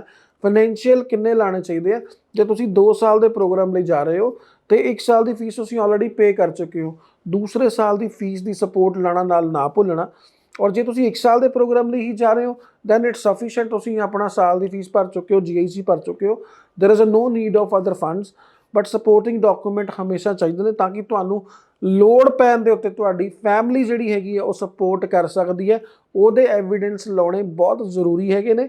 ਇਹ ਖਰਚਾ ਹੈਗਾ, ਸਟਾਰਟਿੰਗ ਹੋ ਜਾਂਦਾ 15-16 ਲੱਖ ਤੋਂ, it goes up to 20-25 lakh. ਜੇ ਤੁਹਾਡੀ ਕਾਲਜ ਦੀ ਫੀਸ ਵੱਧਦੀ ਜਾਂਦੀ ਹੈ, ਯੂਨੀਵਰਸਿਟੀ ਦੀ ਫੀਸ ਤੁਹਾਡੀ 15 ਲੱਖ ਹੋ ਜਾਂਦੀ ਹੈ, 6.5 ਲੱਖ GIC, 6 ਲੱਖ GIC ਦਿੰਦੇ ਹੋ, ਤੇ ਉਸ ਹਿਸਾਬ ਨਾਲ ਤੁਹਾਡੇ ਜਿਹੜਾ ਓਵਰਆਲ ਬਜਟ ਬੈਠਦਾ ਹੈ। ਸੋ ਇਹ ਧਿਆਨ ਰੱਖਣਾ ਹੈ। ਸਾਰੇ ਗਵਰਨਮੈਂਟ ਇੰਸਟੀਟਿਊਸ਼ਨ ਅੱਗੇ ਮਈ ਇਨਟੇਕ ਲਈ, ਕੁਝ ਇੰਸਟੀਟਿਊਸ਼ਨ ਜਨਵਰੀ ਇਨਟੇਕ ਦੇ ਲਈ, ਔਰ ਕਾਫੀ ਇੰਸਟੀਟਿਊਸ਼ਨ ਅਗਲੇ ਸਪਟੈਂਬਰ 2024 ਲਈ ਖੁੱਲ੍ਹ ਚੁੱਕੇ ਨੇ। ਆਫਰ ਲੈਟਰਸ ਬੜੀਆਂ ਈਜ਼ੀਲੀ ਆ ਰਹੀਆਂ ਨੇ। ਜਨਵਰੀ ਦੇ ਵਿੱਚ ਵੀ ਹਲੇ ਕੁਝ ਆਪਸ਼ਨ ਨੇ, ਜੇ ਤੁਸੀਂ ਅਪਲਾਈ ਕਰਨਾ ਚਾਹੁੰਦੇ ਹੋ ਤਾਂ ਤੁਹਾਨੂੰ ਪਹਿਲ ਦੇ ਆਧਾਰ 'ਤੇ ਸੰਪਰਕ ਕਰਨਾ ਪਏਗਾ ਜੀ। ਸੋ ਇੱਕ ਹੋਰ ਵੱਡੀ ਕਨਫਿਊਜ਼ਨ ਸਰ ਸਟੂਡੈਂਟ ਦੇ ਦਿਮਾਗ ਦੇ ਵਿੱਚ ਹੈ ਯੂਨੀਵਰਸਿਟੀ ਔਰ ਕਾਲਜ ਨੂੰ ਲੈ ਕੇ।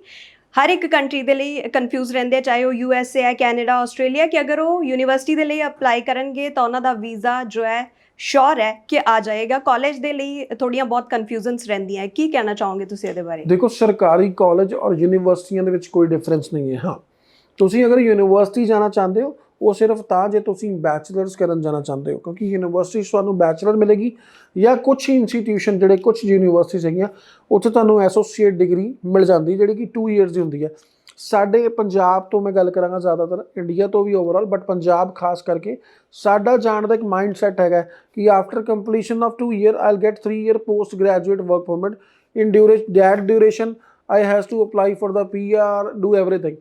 ਸੋ ਇਸ ਕਰਕੇ ਸਾਡਾ ਜਿਹੜਾ ਸਿਸਟਮ ਹੈ ਉਹ ਸੈੱਟ ਹੋ ਚੁੱਕਿਆ ਕਿ ਅਸੀਂ 2 ਸਾਲ ਪੜ੍ਹਨਾ ਚਾਹੁੰਦੇ ਹਾਂ ਔਰ ਅੱਗੇ ਫਿਰ 3 ਸਾਲ ਦਾ ਪਰਮਿਟ ਲੈ ਕੇ ਪੱਕੇ ਹੋਣਾ ਚਾਹੁੰਦੇ ਹਾਂ। ਬਟ ਜਿਹੜੇ ਸਟੂਡੈਂਟ ਪੜ੍ਹਨਾ ਚਾਹੁੰਦੇ ਨੇ, ਇੱਛੁਕ ਨੇ ਆਪਣੀ ਬੈਚਲਰਸ ਕੰਪਲੀਟ ਕਰਨ ਦੇ, ਉਹ ਡੈਫੀਨੇਟਲੀ ਯੂਨੀਵਰਸਿਟੀ ਦਾ ਰੁੱਖ ਕਰਨ। ਬਟ ਉਹਦੇ ਨਾਲ ਇੱਕ ਨਾਲ ਹੋਰ ਕਲੌਜ਼ ਆ ਜਾਂਦਾ, ਜਦੋਂ ਤੁਸੀਂ ਯੂਨੀਵਰਸਿਟੀ ਜਾਂਦੇ ਹੋ, ਜਿਵੇਂ ਮੈਂ ਕਿਹਾ ਕਾਲਜ ਗਏ ਹੋ, 1 ਸਾਲ ਦੀ ਫੀਸ ਭਰਤੀ, 1 ਸਾਲ ਦੀ ਸ਼ੋਅ ਕਰਤੀ, ਉੱਥੇ ਵੀ ਤੁਹਾਨੂੰ 4 ਸਾਲ ਦਾ ਪਲਾਨ ਦਿਖਾਉਣਾ ਪੈਣਾ ਵਾ ਕੈਨੇਡਾ ਨੂੰ ਕਿ ਤੁਸੀਂ ਫੀਸ ਕਿੱਦਾਂ ਭਰੋਗੇ। ਸੋ ਕਿਉਂਕਿ ਤੁਸੀਂ 20 ਆਰ ਵਰਕ ਕਰਨਾ ਹੈ ਐਂਡ ਇਨ 20 ਆਰਸ ਵਰਕ ਤੁਸੀਂ you can not afford the university fees, 4 ਸਾਲ ਦੀ ਫੀਸਾਂ ਨਹੀਂ ਕੱਢ ਸਕਦੇ। ਤੁਸੀਂ ਨਾਲ ਪਲਾਨ ਦੇਣਾ ਕਿ ਜਿਹੜੇ ਤੁਹਾਡੇ ਮਾਂ-ਬਾਪ ਦੀ ਇਨਕਮ ਹੈਗੀ ਹੈ ਸਾਲਾਨਾ, ਉਹਦੇ ਵਿੱਚੋਂ ਤੁਹਾਡੀ ਜਿਹੜੀ ਫੀਸ ਜਾਏਗੀ, ਉਹਦੇ ਲਈ ਤੁਸੀਂ ITRs ਲਗਾਉਂਦੇ ਹੋ, ਉਹਦੀ ਸਾਡੀ ਐਕਸਪਰਟੀਜ਼ ਹੈ ਕਿ ਅਸੀਂ ਤੁਹਾਨੂੰ ਕਿਸ ਤਰ੍ਹਾਂ ਗਾਈਡ ਕਰਨਾ ਕਿ ਕਿਹੜੇ ਡਾਕੂਮੈਂਟੇਸ਼ਨ ਜੈਨੂਇਨਲੀ ਤੁਹਾਡੇ ਕੋਲ ਹੋਣ ਦੇ ਹੋਏ ਬਾਵਜੂਦ ਵੀ ਕਈ ਵਾਰ ਬੱਚੇ ਨਹੀਂ ਲਾਉਂਦੇ ਔਰ ਰਿਫਿਊਜ਼ਲ ਦਾ ਸਾਹਮਣਾ ਕਰ ਲੈਂਦੇ ਨੇ। ਰੀਸੈਂਟ ਮੇਰੀ ਨਜ਼ਰ 'ਚ 2 ਕੇਸ UBC ਦੇ ਆਏ ਨੇ, ਜਿਹੜੇ ਕਿ ਯੂਨੀਵਰਸਿਟੀ ਆਫ ਬ੍ਰਿਟਿਸ਼ ਕੋਲੰਬੀਆ, ਇੱਕ ਬੜਾ ਨਾਮ ਹੈ, ਉਹਦੇ ਵਿੱਚ ਸਟੂਡੈਂਟ ਦਾ visa refusal, lack of documents only, profiles are excellent, IELTS is excellent, but refusal ਆ ਬੱਚਿਆਂ ਕੋਲ। ਸੱਚਾਈ ਇਹੀ ਹੈ due to lack of documents, ਕਿਉਂਕਿ ਡਾਕੂਮੈਂਟ ਸਪੋਰਟਿੰਗ ਜਿਹੜੇ ਆ ਉਹ ਪ੍ਰੋਪਰ ਨਹੀਂ ਲੱਗੇ। ਸੋ ਇਸ ਕਰਕੇ ਬੜਾ ਹੀ ਧਿਆਨ ਰੱਖਣ ਦੀ ਲੋੜ ਹੈ। ਔਰ ਅਗਰ ਆਪਾਂ ਕੋਰਸਿਸ ਦੀ ਗੱਲ ਕਰੀਏ ਸਰ, ਕੈਨੇਡਾ ਦੇ ਵਿੱਚ ਕੋਈ ਇੱਦਾਂ ਦੇ ਸਪੈਸ਼ਲ ਕੋਰਸਿਸ ਵੀ ਹੈਗੇ ਆ ਜਿਨ੍ਹਾਂ ਨੂੰ ਲੈਣ ਦੇ ਨਾਲ ਜੋ ਵੀਜ਼ਾ ਦੀ ਸ਼ੋਰਿਟੀ ਹੈ, ਵੀਜ਼ਾ ਅਪਰੂਵ ਹੋਣ ਦੀ, ਉਹ ਵੱਧ ਜਾਂਦੀ ਹੈ? ਬਿਲਕੁਲ ਹੈਗੀ ਹੈ ਜੀ। ਰੀਸੈਂਟਲੀ ਜਿਸ ਤਰ੍ਹਾਂ ਕੈਨੇਡਾ ਗਵਰਨਮੈਂਟ ਨੇ ਕਿਹਾ ਵਾ ਕਿ ਜਿਹੜੇ STEM ਐਕਸਟੈਂਸ਼ਨ ਸਟੂਡੈਂਟ ਹੋਣਗੇ ਉਹਨਾਂ ਨੂੰ ਪਹਿਲ ਦੇ ਆਧਾਰ ਤੇ ਉੱਤੇ ਹੋਏਗਾ ਸਾਰਾ ਕੁਝ। ਉਹਨਾਂ ਨੂੰ PR ਵੀ ਪਹਿਲ ਦੇ ਆਧਾਰ ਤੇ ਹੋਏਗੀ। ਅਗਰ PR ਪਹਿਲ ਦੇ ਆਧਾਰ ਤੇ, ਤਾਂ ਆਬਵੀਅਸ ਆ ਸਟੂਡੈਂਟ ਵੀਜ਼ਾ ਵੀ ਪਹਿਲ ਦੇ ਆਧਾਰ ਤੇ ਹੋਏਗਾ। STEM ਮਤਲਬ science, technology, engineering and mathematic. ਜਿਹੜੇ ਸਟੂਡੈਂਟ ਇਹਨਾਂ ਸਬਜੈਕਟਸ ਦੇ ਵਿੱਚ ਆਪਣੀ ਹਾਇਰ ਐਜੂਕੇਸ਼ਨ ਕਰਨ ਕੈਨੇਡਾ ਦੇ ਵਿੱਚ ਪਹੁੰਚਣਗੇ, ਉਹਨਾਂ ਨੂੰ ਹਮੇਸ਼ਾ ਪਹਿਲ ਦਿੱਤੀ ਜਾਊਗੀ। ਸੋ ਇਸ ਕਰਕੇ ਤੁਸੀਂ ਵੀ ਕੋਸ਼ਿਸ਼ ਕਰੋ ਕਿ STEM ਪ੍ਰੋਗਰਾਮਸ ਨੂੰ ਲੈਣ ਦੀ ਕੋਸ਼ਿਸ਼ ਕਰਨੀ ਹੈ ਕੈਨੇਡਾ ਦੇ ਵਿੱਚ, ਤਾਂ ਕਿ ਤੁਹਾਨੂੰ ਆਉਣ ਵਾਲੇ ਸਮੇਂ ਦੇ ਵਿੱਚ ਕੋਈ ਪ੍ਰੋਬਲਮ ਨਾ ਹੋਵੇ। ਔਰ ਸਪਾਊਸ ਵੀਜ਼ਾ ਵੀ ਇਸ ਟਾਈਮ ਕਾਫੀ ਜ਼ਿਆਦਾ ਲਗਾਏ ਜਾ ਰਹੇ ਸਰ। ਅਗਰ ਕੈਨੇਡਾ ਦਾ ਸਪਾਊਸ ਵੀਜ਼ਾ ਲਗਾਇਆ ਜਾਂਦਾ ਹੈ ਤਾਂ ਉੱਥੇ ਜੋ ਸਪਾਊਸ ਹੈ ਉਹ ਨਾਲ ਹੀ ਜਾ ਸਕਦਾ ਹੈ ਜਾਂ ਫਿਰ ਆਫਟਰ ਸਮ ਟਾਈਮ ਉਹਨੂੰ ਜਾਣਾ ਪਊਗਾ? ਦੇਖੋ, ਇਹ ਪ੍ਰਾਵਧਾਨ ਬਹੁਤ ਪੁਰਾਣਾ ਆ, ਇਹ ਅੱਜ ਦਾ ਪ੍ਰਾਵਧਾਨ ਨਹੀਂ ਹੈਗਾ। ਇਹ ਤੁਸੀਂ ਦੇਖੋਗੇ ਤਾਂ ਹਾਈ ਕਮਿਸ਼ਨ ਦੀ ਵੈਬਸਾਈਟ ਤੋਂ ਕਾਫੀ ਸਮੇਂ ਤੋਂ ਇਹੀ ਚੱਲਿਆ ਆ ਰਿਹਾ ਕਿ ਤੁਸੀਂ ਆਪਣੀ ਫਾਈਲ ਜਿਹੜੀ ਹੈ ਉਹ ਲਗਾ ਸਕਦੇ ਹੋ ਨਾਲ। ਹਾਂ, ਅਵੇਅਰਨੈਸ ਹੁਣ ਆਈ ਹੈ, ਹੌਲੀ ਹੌਲੀ ਲੋਕ ਅਵੇਅਰ ਹੋ ਰਹੇ ਨੇ, ਲਗਾ ਸਕਦੇ ਨੇ। But if your financial condition is very strong then only you can go ahead with the spouse, otherwise single file ਨੂੰ ਹੀ ਅੱਗੇ ਪਰਸਿਊ ਕਰੋ। ਬਟ ਤੁਹਾਡੀ ਅਗਰ ਫਾਈਨੈਂਸ਼ੀਅਲ ਕੰਡੀਸ਼ਨ ਬਹੁਤ ਚੰਗੀ ਹੈ, ਫੰਡਸ ਚੰਗਾ ਹੈ, ਇਨਕਮ ਸੋਰਸਿਸ ਚੰਗੇ ਹੈਗੇ ਨੇ, ਈਅਰਲੀ ਇਨਕਮ ਗੁੱਡ ਹੈਗੀ ਹੈ, then only you can apply togetherly, ਦੋਨੋਂ ਇਕੱਠੇ ਕਰ ਸਕਦੇ ਹੋ। ਕੋਈ ਮਨਾਹੀ ਨਹੀਂ ਹੈ, ਕੋਈ ਗਵਰਨਮੈਂਟ ਕੈਨੇਡੀਅਨ ਜਾਂ ਇਮੀਗ੍ਰੇਸ਼ਨ ਮਨਾ ਨਹੀਂ ਕਰਦਾ ਤੁਹਾਨੂੰ ਤੁਸੀਂ ਸਪਾਊਸ ਦਾ ਵੀਜ਼ਾ ਨਾ ਲਾਓ। ਈਵਨ ਦੋ ਤਾਂ ਇਹ ਕਹਿੰਦੇ ਨੇ ਕਿ ਜੇ ਤੁਸੀਂ ਸਾਨੂੰ ਪਹਿਲ ਦੇ ਆਧਾਰ ਤੇ ਦੱਸੋਗੇ ਕਿ ਤੁਸੀਂ ਆਪਣੇ ਸਪਾਊਸ ਨਾਲ ਆ ਰਹੇ ਤਾਂ ਤੁਹਾਡੀ ਜਿਹੜੀ ਪ੍ਰੋਸੈਸਿੰਗ ਹੈ ਫਾਈਲ ਦੀ ਉਹ ਤੇਜ਼ ਹੋਏਗੀ, ਰਾਦਰ ਦੈਨ ਤੁਸੀਂ 2 ਫਾਈਲਾਂ ਲਗਾ ਰਹੇ ਹੋ ਇੱਕ ਦੂਜੀ ਵਾਰੀ। ਟਾਈਮ ਕੰਜ਼ਿਊਮਿੰਗ ਹੈ, ਤਾਂ ਅਸੀਂ ਤੁਹਾਨੂੰ ਇਕੱਠੇ ਰਿਜ਼ਲਟ ਬੈਟਰ ਦੇਵਾਂਗੇ ਔਰ ਜਲਦੀ ਦੇਵਾਂਗੇ।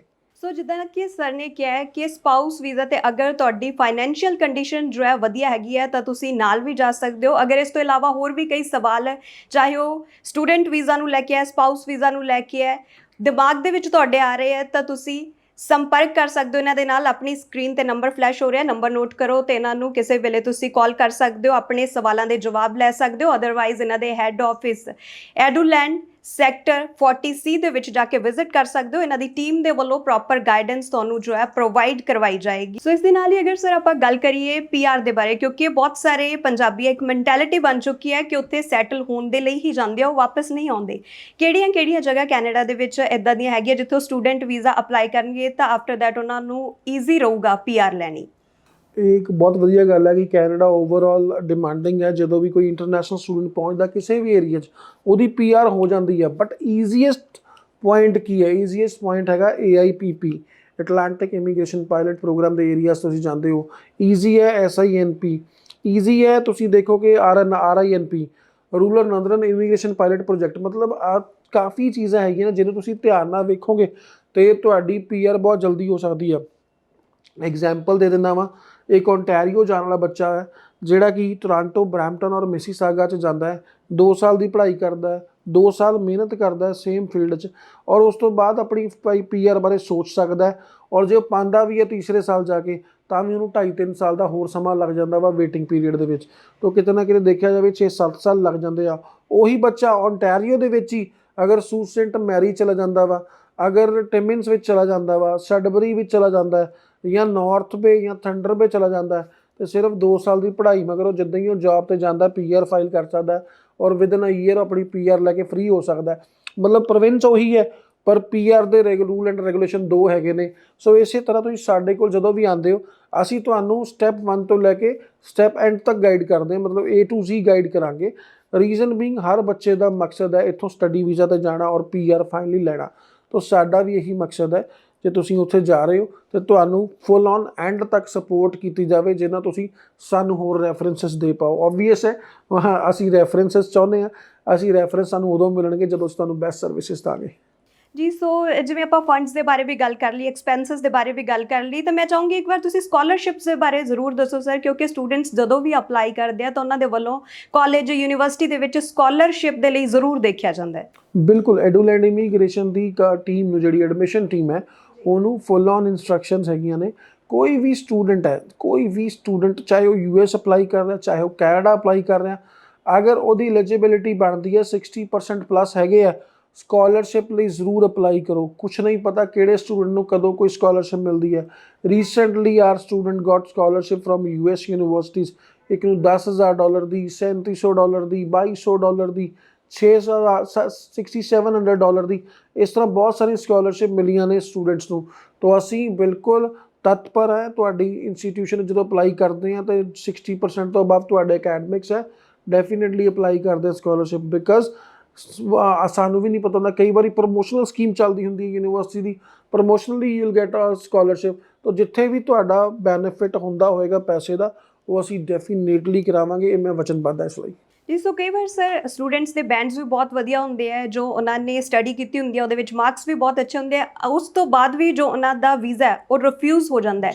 ਰਿਫਿਊਜ਼ਲਸ ਦੇ ਕੀ ਕਾਰਨ ਰਹਿੰਦੇ ਆ, ਔਰ ਪ੍ਰੋਫਾਈਲ ਦੇ ਵਿੱਚ ਜੋ ਐਸਓਪੀ ਆਪਣੇ ਵੱਲੋਂ ਲਗਾਈ ਜਾਂਦੀ ਹੈ ਉਹਦਾ ਸਟਰੋਂਗ ਹੋਣਾ ਕਿੰਨਾ ਕੁ ਜ਼ਿਆਦਾ ਜ਼ਰੂਰੀ ਹੁੰਦਾ ਹੈ? ਬਹੁਤ ਜ਼ਰੂਰੀ ਹੈ। ਮੈਂ ਤੁਹਾਨੂੰ ਜਿਵੇਂ ਪਹਿਲਾਂ ਦੱਸਿਆ ਸੀਗਾ ਕਿ ਜਦੋਂ ਰਿਫਿਊਜ਼ਲ ਬੱਚਾ ਹੁੰਦਾ ਹੈ, ਉਹ ਨੈਗਲੀਜੈਂਸ ਆਫ ਦਾ ਡਾਕੂਮੈਂਟੇਸ਼ਨ ਹੁੰਦਾ ਵਾ, ਕਿ ਡਾਕੂਮੈਂਟੇਸ਼ਨ 'ਤੇ ਧਿਆਨ ਨਹੀਂ ਦਿੱਤਾ। ਬੱਚਾ ਕਹਿੰਦਾ ਜੀ ਮੇਰੇ 90% ਆ, ਮੇਰੇ 7 ਬੈਂਡ ਆ, ਮੇਰਾ ਤਾਂ ਵੀਜ਼ਾ ਵੱਟ 'ਤੇ ਪਿਆ ਹੈ। ਅਤੇ ਉਹ ਜਦੋਂ ਇਹ ਸੋਚ ਲੈਂਦਾ, ਮੈਨੂੰ ਲੱਗਦਾ ਉਹ ਗਲਤ ਹੈ। ਉਹਨੂੰ ਵੀ ਡਾਕੂਮੈਂਟੇਸ਼ਨ ਪੂਰੇ ਕਰਨੇ ਪੈਣੇ ਆ, ਉਹਨੂੰ ਵੀ ਪੂਰੇ ਡਾਕੂਮੈਂਟੇਸ਼ਨ ਦਾ ਜਿਹੜਾ ਵਾ ਚੈੱਕਲਿਸਟ ਆ ਉਹਨੂੰ ਫੋਲੋ ਕਰਨਾ ਪੈਣਾ ਵਾ, ਚੰਗੀ ਸਟੇਟਮੈਂਟ ਆਫ ਪਰਪਸ ਬਣਾਉਣੀ ਪੈਣੀ ਹੈ। ਇਹ ਸਾਰੀਆਂ ਚੀਜ਼ਾਂ ਉਹਨੂੰ ਵੀ ਕਰਨੀਆਂ ਪੈਣੀਆਂ। ਜਦੋਂ ਅਸੀਂ ਇਗਨੋਰ ਕਰਦੇ ਹਾਂ ਉਦੋਂ ਰਿਫਿਊਜ਼ਲ ਆਉਂਦੀ ਹੈ। ਦੂਸਰਾ, ਜਦੋਂ ਸਾਡਾ ਪ੍ਰੋਗਰਾਮ ਮਿਸਮੈਚ ਹੁੰਦਾ ਹੈ, ਅਸੀਂ ਕੀਤਾ ਪੜ੍ਹਿਆ ਕੁਛ ਹੋਰ ਹੈ, ਅੱਗੇ ਲੈ ਕੁਛ ਹੋਰ ਰਹੇ ਹਾਂ, ਅਤੇ ਉੱਥੇ ਸਾਡਾ ਜਦੋਂ ਪ੍ਰੋਗਰਾਮ ਮਿਸਮੈਚ ਹੋਣਾ, ਉਦੋਂ ਸਾਨੂੰ ਫੇਸ ਕਰਨ ਨੂੰ ਟਰਬਲ। ਕਈ ਵਾਰੀ ਕੀ ਹੁੰਦਾ ਵਾ ਕਿ ਅਸੀਂ ਲੋਕੇਸ਼ਨ ਨੂੰ ਲੈ ਕੇ ਰਿਜੈਕਟ ਹੋ ਜਾਂਦੇ ਹਾਂ, ਲੋਕੇਸ਼ਨ ਨੂੰ ਲੈ ਕੇ ਵੀ ਕਈ ਵਾਰ ਰਿਫਿਊਜ਼ਲ ਆ ਜਾਂਦੀ ਹੈ। ਕਿਉਂਕਿ ਜਿਹੜੀ ਲੋਕੇਸ਼ਨ ਹੈ, ਮੰਨ ਲਓ ਟੋਰਾਂਟੋ ਹੈ, ਬਰੈਂਪਟਨ ਹੈ, ਕਈ ਵਾਰੀ ਬਹੁਤ ਬੱਚਾ ਜਾ ਚੁੱਕਿਆ ਵਾ, ਸੀਟਸ ਕਾਲਜ ਦੀਆਂ ਆਕੂਪਾਈ ਹੋ ਚੁੱਕੀਆਂ ਨੇ, ਵੀਜ਼ੇ ਕਿੱਥੋਂ ਆਉਣਗੇ? ਸੋ ਇਸ ਚੀਜ਼ ਦਾ ਜ਼ਰੂਰ ਧਿਆਨ ਰੱਖਣਾ ਵਾ। ਮੈਂ ਨਹੀਂ ਕਹਿੰਦਾ ਆਪਣੇ ਰਿਸ਼ਤੇਦਾਰ ਛੱਡ ਦਿਓ, ਆਪਣੇ ਭਾਈ ਬੰਧੂ ਛੱਡ ਦਿਓ, ਜਾਂ ਆਪਣੇ ਦੋਸਤ ਮਿੱਤਰ ਛੱਡ ਦਿਓ, ਬਟ ਇਨੀਸ਼ੀਅਲ ਸਟੇਜ 'ਤੇ ਤੁਹਾਡਾ ਵੀਜ਼ਾ ਸਭ ਤੋਂ ਇੰਪੋਰਟੈਂਟ ਹੈਗਾ। ਜੇ ਤੁਹਾਡਾ ਵੀਜ਼ਾ ਨਹੀਂ ਆਇਆ ਤਾਂ ਸਾਰੇ ਛੁੱਟ ਜਾਣੇ ਆ। ਸੋ ਇਨੀਸ਼ੀਅਲੀ ਆਪਣੇ ਵੀਜ਼ਾ ਦੇ ਉੱਤੇ ਫੋਕਸ ਕਰੋ, ਹਰ ਚੀਜ਼ ਮਿਲ ਜਾਏਗੀ। ਪ੍ਰਾਇੋਰਟੀ ਵੀਜ਼ਾ ਹੋਣੀ ਚਾਹੀਦੀ ਹੈ ਤੁਹਾਡੇ। ਸੋ ਸਰ ਅਗਰ ਆਪਾਂ ਇਹਦੇ ਨਾਲ ਗੱਲ ਕਰੀਏ, 3 ਤੋਂ 4 ਵਾਰ ਕਈ ਵਾਰ ਕਿਸੇ ਸਟੂਡੈਂਟ ਦਾ ਵੀਜ਼ਾ ਰਿਫਿਊਜ਼ ਹੋ ਜਾਂਦਾ, 5-5 ਵਾਰ ਵੀ ਵੀਜ਼ਾ ਰਿਫਿਊਜ਼ ਹੁੰਦੇ ਹੈ।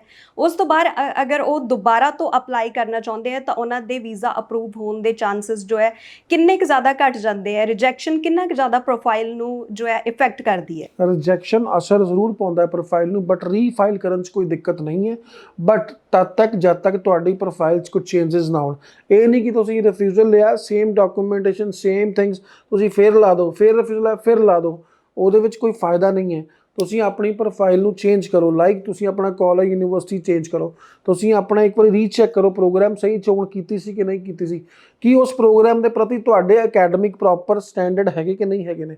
ਸੋ ਇਹ ਚੀਜ਼ਾਂ ਅਗਰ ਤੁਸੀਂ ਧਿਆਨ ਦਿਓਗੇ ਦੁਬਾਰਾ, ਤਾਂ ਓਬਵੀਅਸ ਹੈ, ਮੈਨੂੰ ਲੱਗਦਾ ਕਿ ਤੁਹਾਨੂੰ ਕੁਛ ਨਾ ਕੁਛ ਚੇਂਜਸ ਲਿਆਉਣੇ ਪੈਣਗੇ ਆਪਣੀ ਫਾਈਲ, ਫਿਰ ਲਾਓ। ਜਦੋਂ ਤੁਸੀਂ ਚੇਂਜਸ ਨਾਲ ਲੈ ਕੇ ਆਓਗੇ ਤੇ ਐਡੂਲੈਂਡ ਇਮੀਗ੍ਰੇਸ਼ਨ ਇਸ ਚੀਜ਼ ਦਾ ਗਵਾਹ ਹੈ ਆਪ। ਸਾਡੇ ਕੋਲ ਸਟੂਡੈਂਟ ਨੇ ਜਿਹੜੇ 2-2 3-3 ਵਾਰ ਰਿਫਿਊਜ਼, 5 ਵਾਰ, 6-6 ਵਾਰ ਰਿਫਿਊਜ਼ਲ ਤੋਂ ਬਾਅਦ ਆਪਣਾ ਵੀਜ਼ਾ ਪ੍ਰਾਪਤ ਕਰਕੇ ਗਏ ਨੇ।